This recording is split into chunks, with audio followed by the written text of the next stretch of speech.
नमः। सत्यार्थ प्रकाश के त्रयोदश समोल्लास की प्रथम कक्षा।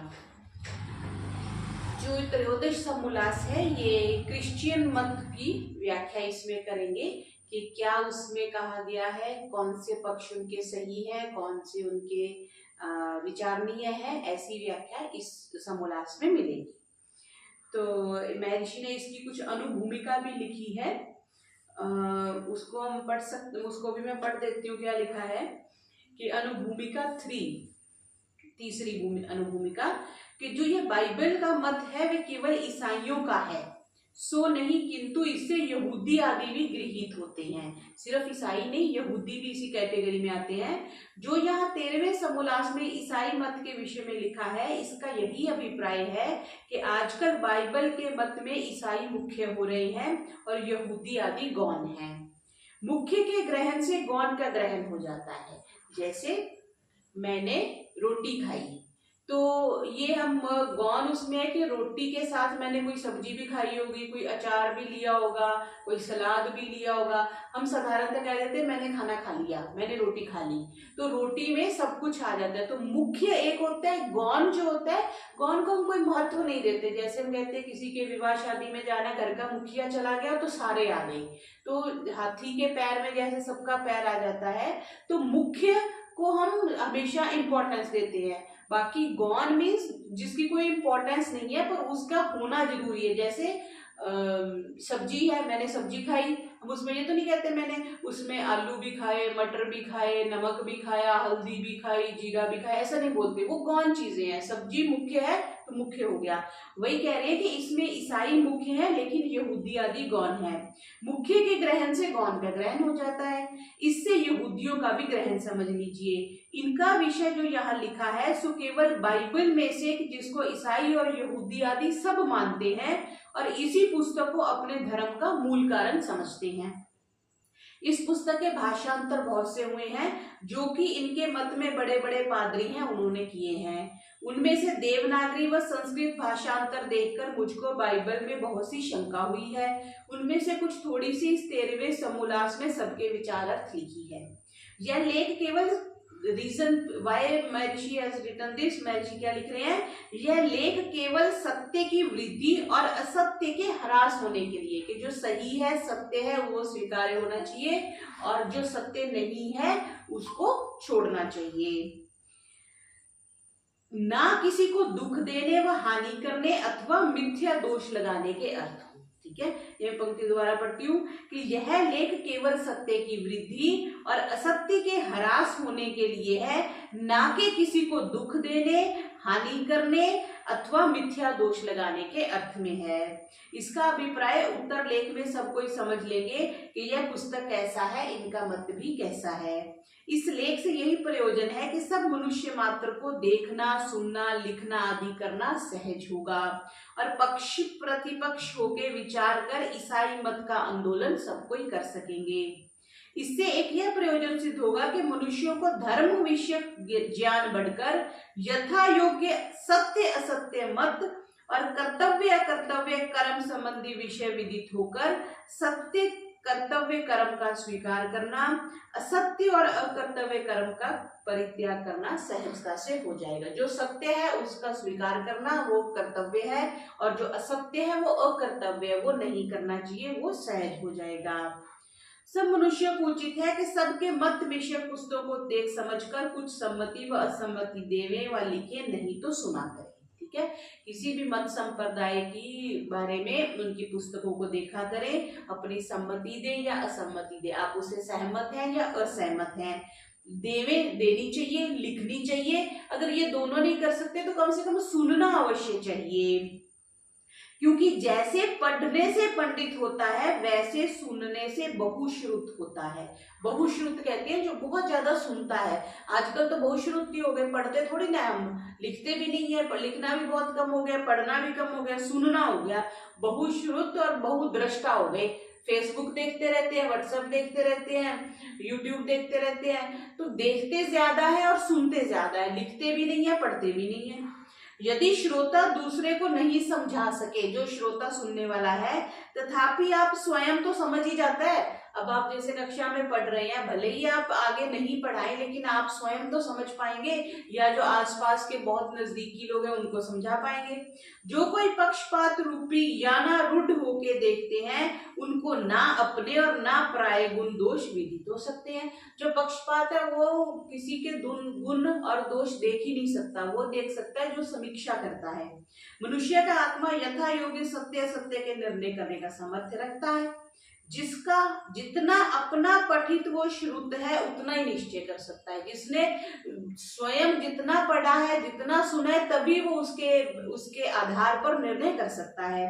यदि एक मत वाले दूसरे मत वाले के विषयों को जाने और अन्य ना जाने तो यथावत संवाद नहीं हो सकता, किंतु अज्ञानी किसी भ्रम रूप बाड़े में गिर जाते हैं। ऐसा ना हो इसलिए इस ग्रंथ में प्रचारित सब मतों के विषय में थोड़ा थोड़ा लिखते हैं। इतने से शेष विषयों में अनुमान कर सकते हैं कि वे सच्चे हैं या झूठे हैं। जो जो सर्वमान्य सत्य विषय हैं वे तो सब में से एक से हैं।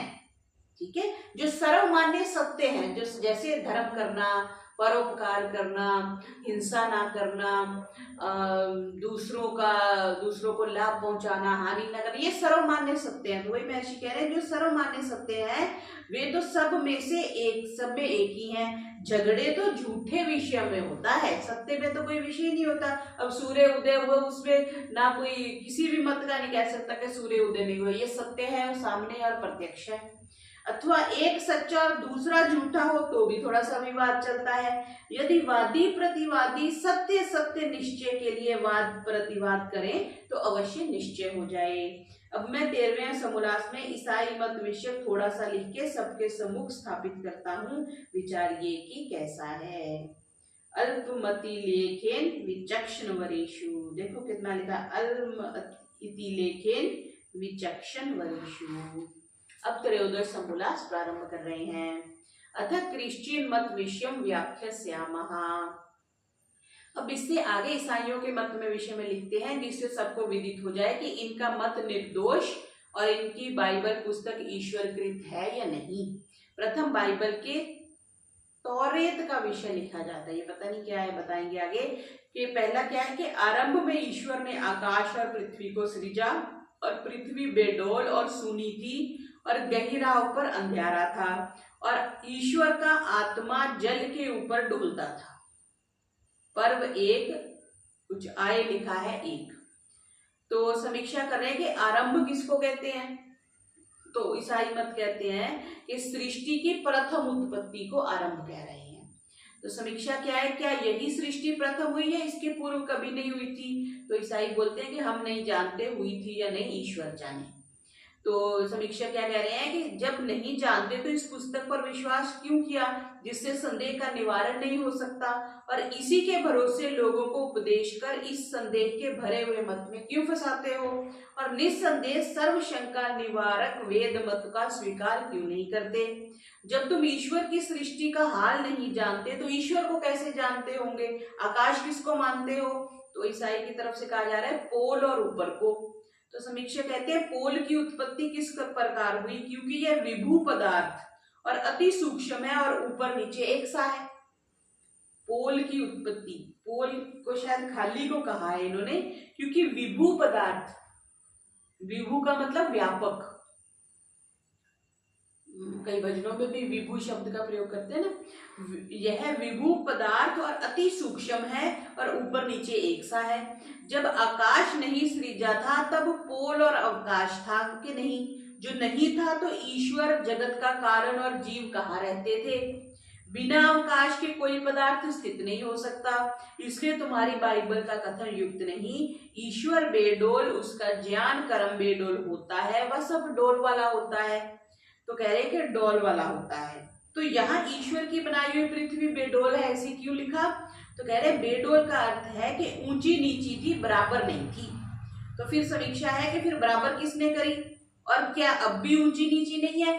अब भी देखते हैं ना, कहीं पहाड़ है, कहीं समुन्द्र है, कहीं गहरी खाई है।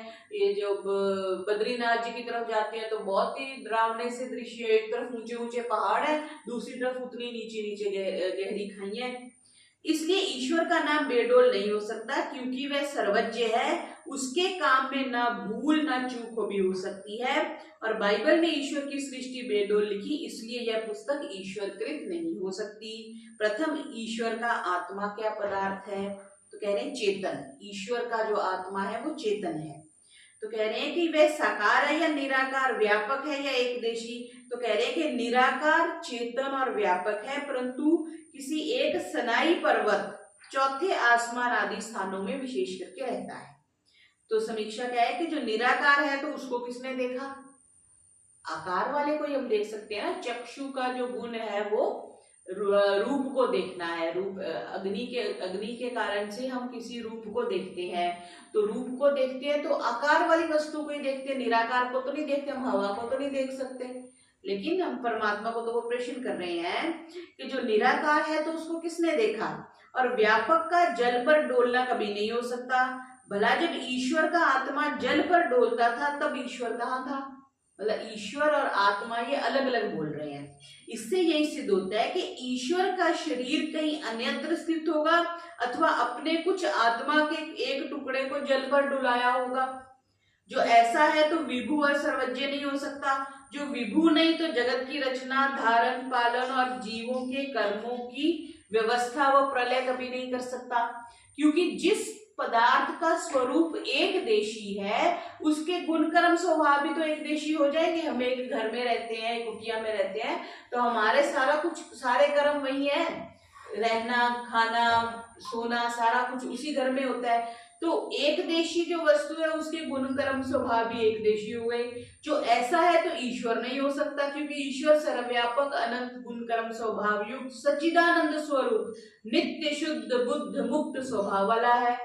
अनादि, अनंत आदि लक्षण युक्त वेदों में कहा है। उसी को मानो तभी तुम्हारा कल्याण होगा, अन्यथा नहीं।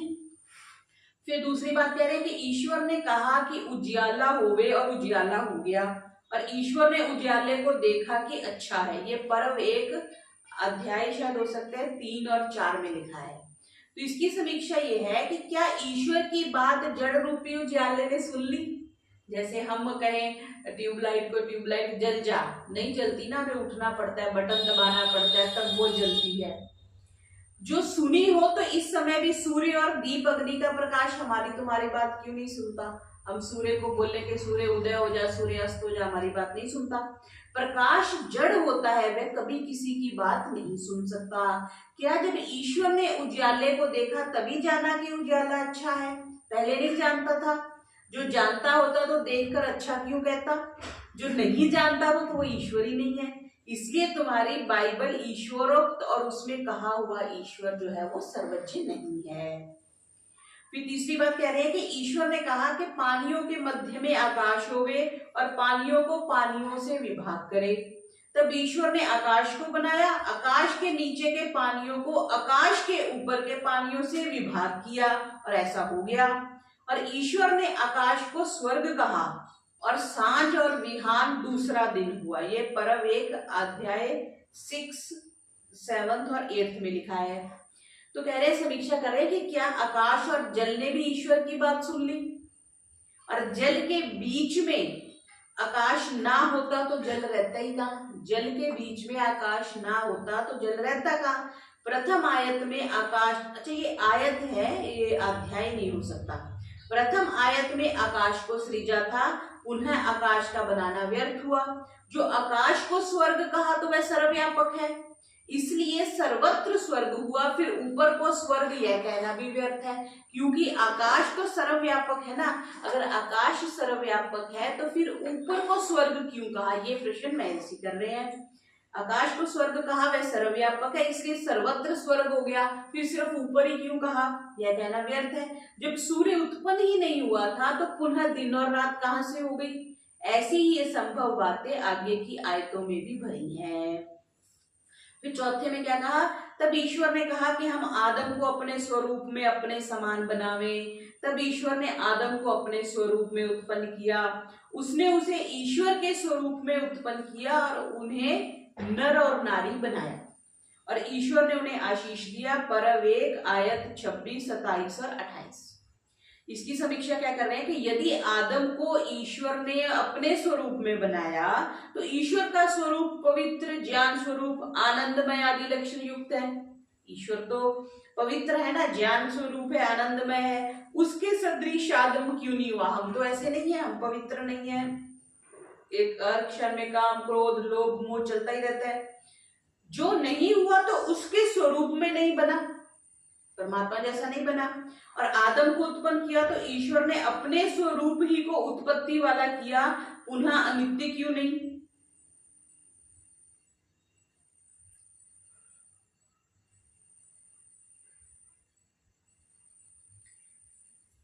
तो ईश्वर ने अपने स्वरूप को ही अगर उत्पन्न किया तो वह अनित्य क्यों नहीं? क्योंकि जो चीज उत्पन्न हुई है वो नष्ट भी होगी, वो नित्य नहीं हो सकती। और आदम को उत्पन्न कहां से किया, ये प्रश्न आ गया। तो कह रहे कि मिट्टी से बनाया। तो मिट्टी कहां से बनाई? अपनी कुदरत अथवा सामर्थ्य से। तो ईश्वर का सामर्थ्य अनादि है, वह नवीन, तो कह रहे अनादि है। जब ईश्वर का सामर्थ्य अनादि है तो जगत का कारण सनातन हुआ, हमेशा से हुआ। फिर अभाव से भाव क्यों मानते हो? ये हमने पीछे भी डिस्कस किया था। अभाव से भाव कुछ नहीं होता। अभाव, जो चीज एग्जिस्ट ही नहीं करती वहां से एग्जिस्ट नहीं होती। ये जो सम्राट शंकर जादूगर है, हम एक बार इनका शो देखने चले गए, तो ऐसे हवा में हाथ फैला और कबूतर आ गया, हवा में हाथ फैलाया तो फूल आ गए, कुछ ना कुछ आ जाते थे। तब हम बड़े छोटे तो नहीं थे, कॉलेज की बात है, चंडीगढ़ की बात है। तो मैं तब इतना समझ नहीं थी, इतनी क्या होता है क्या नहीं, तो हमें लगना जादू है। पर मेरे को था कि ये कुछ ना कुछ इसकी हाथ की सफाई है। फिर मैंने अपने गुरुजी से पूछा तो उन्होंने भी समझाया, कहते कि कुछ तो उनके पास सिद्धियां होती हैं कि वो वस्तुओं को अदृश्य कर लेते हैं, कोई ना कोई सिद्धि अवश्य होती है। ऐसे साधारण व्यक्ति जादूगर नहीं बन सकता। कोई ना कोई जो भी कुछ विशेष कर रहा है ना, तो उसके पास कुछ ना कुछ तो परमात्मा की कृपा कह लो या कुछ उनकी ब्लेसिंग्स होती हैं। तो कुछ ना कुछ तो उनके पास सिद्धियां होती हैं, कुछ हाथ की सफाई होती है। अभाव से भाव नहीं होता। हवा में से कबूतर कभी नहीं बनेगा, उसने कहीं छुपाया होगा या उसने दूसरों को हिप्नोटाइज कर लेते हैं, उस समय हम दिखता नहीं है वो क्या हो रहा है। और जब जादूगर के हम शो, सम्राट शंकर के शो से बाहर आए ना, तो सिर अंदर जितनी देर रहे, सिर पूरा जकड़ा हुआ था। तो फिर मैंने ये महसूस किया कि वो हिप्नोटाइज टाइप कुछ ऐसा कर देते हैं, तो हम वही देखते हैं जो वो दिखाना चाहते हैं, वही सुनते हैं जो वो सुनाना चाहते हैं। तो अभाव से भाव कुछ नहीं होता। तो ईसाई कह रहे हैं कि सृष्टि के पूर्व ईश्वर के बिना कोई वस्तु नहीं थी, तो जो नहीं था तो जगत कहां से बना? अभाव से भाव तो बनता नहीं। और ईश्वर का सामर्थ्य द्रव्य है या गुण? सामर्थ्य द्रव्य हम समझते हैं पदार्थ, जैसे ये पेपर है, ये एक द्रव्य है, पानी द्रव्य है। द्रव्य में द्रव्य और पदार्थ अलग है, वैशेषिक दर्शन का ये विषय है। द्रव्य माने गए हैं, पदार्थ अलग है। द्रव्य में गुण कर्म स्वभाव काफी कुछ नौ द्रव्य माने गए हैं। और पदार्थ जिनको हम साधारण कहते हैं, कोई भी वस्तु जिसको हम पदार्थ कह देते हैं। गुण हो गया, गुण तरलता हो गई, उष्णता हो गई, ये सारे गुण हो गए। तो कह रहे हैं ईश्वर का जो सामर्थ्य है वो द्रव्य है या गुण है? जैसे दूध द्रव्य है, सफेदी उसका गुण है। जो द्रव्य है तो ईश्वर से भिन्न दूसरा पदार्थ था। अगर द्रव्य से परमात्मा ने सृष्टि बनाई तो ईश्वर से भिन्न कुछ था। और जो गुण है तो गुण से द्रव्य कभी नहीं बन सकता। सफेदी से दूध तो नहीं बनता ना, दूध तो मतलब गाय के दूध से दूध कहेंगे हम। चीज जो भी चीज बनती है किसी द्रव्य से बनेगी, गुण से नहीं बनता कि तरलता से पानी बन गया, नहीं। लिक्विडिटी से तेल बन गया, नहीं। द्रव्य से, पदार्थ से हमेशा द्रव्य से द्रव्य बनेगा, गुण से गुण बनेगा। आपने सफेद गुण में, सफेद दूध में आपने हल्दी डाल दी तो वो पीला हो गया, तो सफेदी गुण जो था अब पीला गुण हो गया, लेकिन द्रव्य वही रहा। द्रव्य आप बदल नहीं सकते, द्रव्य से द्रव्य बनेगा। रोटी से, आटे से रोटी बन जाएगी, ठीक है। तो वही महर्षि कह रहे हैं कि जो गुण है तो गुण से द्रव्य कभी नहीं बन सकता। जैसे रूप से अग्नि, रस से जल नहीं बन सकता। और जो ईश्वर से जगत बना होता तो ईश्वर के सदृश गुण कर्म स्वभाव वाला होता। आपने ये अगर दूध डाला है किसी चीज में, खीर में दूध डाला है, तो उसका गुण कर्म स्वभाव उसमें आएंगे ही आएंगे, ठीक है। तो कह रहे हैं कि अगर जगत ईश्वर से बना होता तो सारे जगत में ईश्वर के गुण कर्म स्वभाव होते, लेकिन वो तो दिखते नहीं है। ईश्वर चेतन है, टेबल चेतन नहीं है, मोबाइल चेतन नहीं है, फोन चेतन नहीं है। तो कह रहे हैं उसके गुण कर्म स्वभाव के सदृश न होने से यह निश्चय है कि ये ईश्वर से नहीं बना। देखो कितने अच्छे प्रकार से महर्षि ने सिद्ध कर दिया कि जो जगत बना है वो ईश्वर से नहीं बना, ईश्वर के द्वारा बनाया गया है। माता जी रोटी में कन्वर्ट नहीं हुई, माता जी ने रोटी बनाई है, वो बात कह रहे हैं। यही निश्चय है कि ईश्वर से नहीं बना, किंतु जगत के कारण अर्थात परमाणु आदि नाम वाले जड़ से बना है। अणु या परमाणु से ये जो जगत है वो बना है। फिर कह रहे जैसे जगत की उत्पत्ति वेद आदि शास्त्रों में लिखी है वैसे ही मान लो जिससे ईश्वर जगत को बनाता है, खुद कन्वर्ट नहीं हो जाता। जो आदमी के भीतर का स्वरूप जीव और बाहर का मनुष्य के सदृश है, तो वैसा ईश्वर का स्वरूप क्यों नहीं?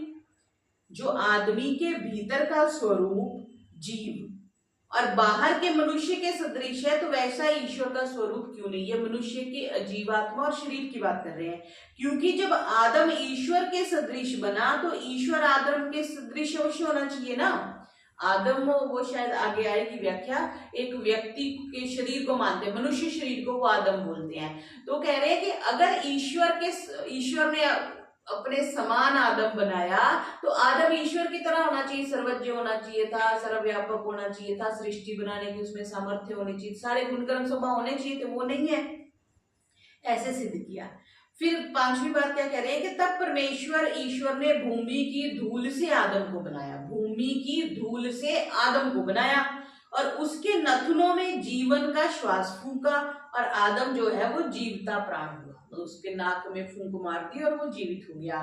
और परमेश्वर ईश्वर ने अदन में पूर्व की ओर एक बारी लगाई, उस आदमी को जिसे उसने बनाया था उसमें रखा। अदन में पूर्व की ओर बारी लगाई, कुछ चीज होगी उसमें उस आदम को रख दिया, जैसे बच्चे गुड्डा बना के नहीं रख देते हैं। उस बारी के मध्य में जीवन का पेड़ और भले बुरे के ज्ञान का पेड़ भूमि से उगाया। ये दूसरे पर्व के आयत 7, 8 और 9 में लिखा है। तो इसकी समीक्षा कर रहे हैं कि जब ईश्वर ने अदन में बाड़ी बनाकर उसमें आदम को रखा, तब ईश्वर नहीं जानता था कि इसको पुनः यहाँ से निकालना पड़ेगा। और जब ईश्वर ने आदम को धूली से बनाया तो ईश्वर का स्वरूप नहीं हुआ। पहले कहा ना, ईश्वर ने अपने सदृश बनाया, अपने सदृश बनाया तो अब ईश्वर धूल तो है नहीं है, जो है तो ईश्वर भी धूली से बना होगा, ये आगे लिख दिया महर्षि ने। और जब नथुनों में ईश्वर ने श्वास फूंका तो वह श्वास ईश्वर का स्वरूप था या भिन्न था? अगर हम फूंक मारते हैं तो उसमें फूंक मार के उसमें प्राण आए, तो प्राण आए तो वो ईश्वर के समान आए या भिन्न आए? जो भिन्न था तो आदम ईश्वर के स्वरूप में नहीं बना, अगर अलग था तो आदम जो था वो ईश्वर के बराबर नहीं हो सकता। जो एक है तो आदम और ईश्वर एक हुए, अगर एक है तो दोनों एक हो गए। और जो एक से हैं तो आदम के सदृश जन्म मरण वृद्धि क्षय क्षुधा तृषा आदि दोष ईश्वर में आए, फिर वो ईश्वर क्यों हो सकता? उसको भी भूख प्यास लगेगी, गुस्सा आएगा, हानि लाभ में दुखी होगा, तो ऐसा ईश्वर हो गया। इसलिए यह तौरेत की बात ठीक नहीं विदित होती और यह पुस्तक भी ईश्वरकृत नहीं है। फिर छठी बात क्या कह रहे हैं कि परमेश्वर ईश्वर ने आदम को बड़ी नींद में डाला और वह सो गया। आदम को बड़ी नींद में डाला और वो सो गया। तब उसने उसकी पसलियों में से एक पसली निकाली और उसकी संति मांस भर दिया।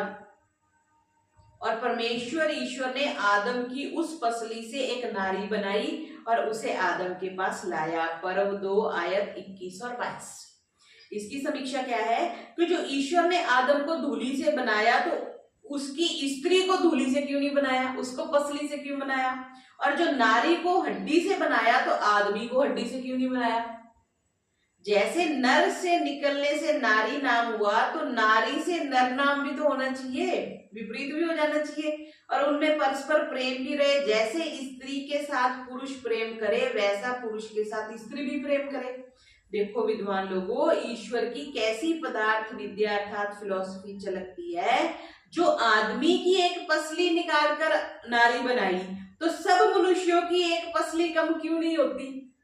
देखो कितनी तरक की बात कह दी ना कि सारे जो मनुष्य बना रहे हो तो उनकी एक एक पसली कम हो जानी चाहिए क्योंकि उससे नारी बन रही है, और स्त्री के शरीर में एक पसली होनी चाहिए क्योंकि वह एक पसली से बनी है। लेकिन हम एनाटॉमी में देखते हैं, एनाटॉमी बिल्कुल सेम है, सिवाय रिप्रोडक्टिव सिस्टम के बाकी सारी जो एनाटॉमी है सेम है। क्या जिस सामग्री से सब जगत बनाया उस सामग्री से ईश्वर का स्त्री का शरीर नहीं बन सकता था? इसलिए ये बाइबल का जो सृष्टि क्रम है वो सृष्टि विद्या से विरुद्ध है। इस तरह महर्षि ने इनकी भिन्न भिन्न आयतों को लेकर के उसकी समीक्षा करी है और बड़े विस्तार से इसकी समीक्षा करी है। तो आज का पाठ इतना ही रखते हैं जी। ओम